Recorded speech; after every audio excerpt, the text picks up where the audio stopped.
सुख फागुनवा दुख बढ़ल दुगुनवा। अरे सुख फागुनवा दुख बढ़ल दुगुनवा। दुनु लेके पीछे कोरिया कलवर सानो है। ससुर जहियो तो यार कानो है। नैहर यही तो भतार कानो है।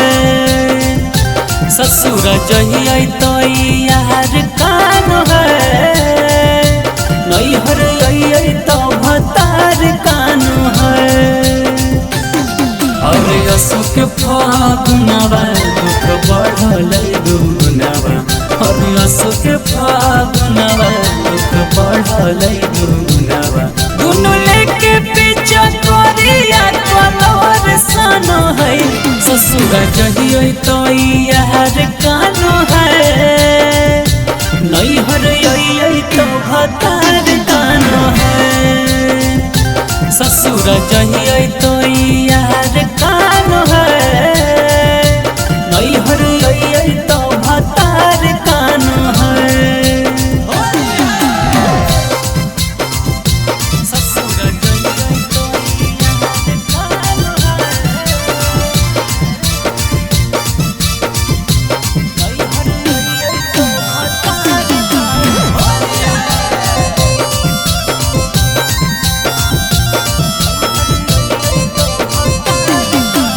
एगो है बचपन के एगो सातो जन्म के केकरा डाल नहीं दिए गे। दोनों है अपन गे।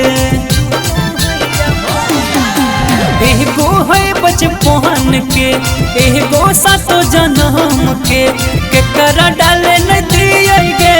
दोनों है अपन गे।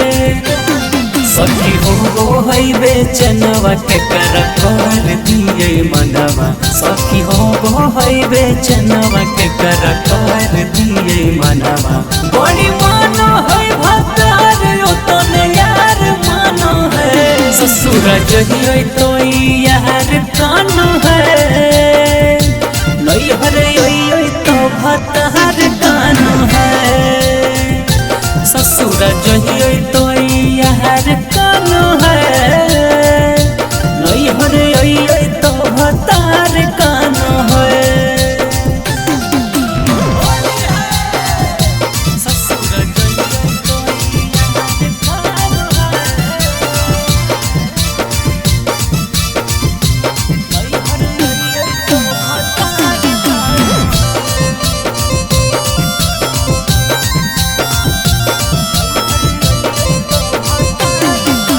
करबई नहीं मायूस गे।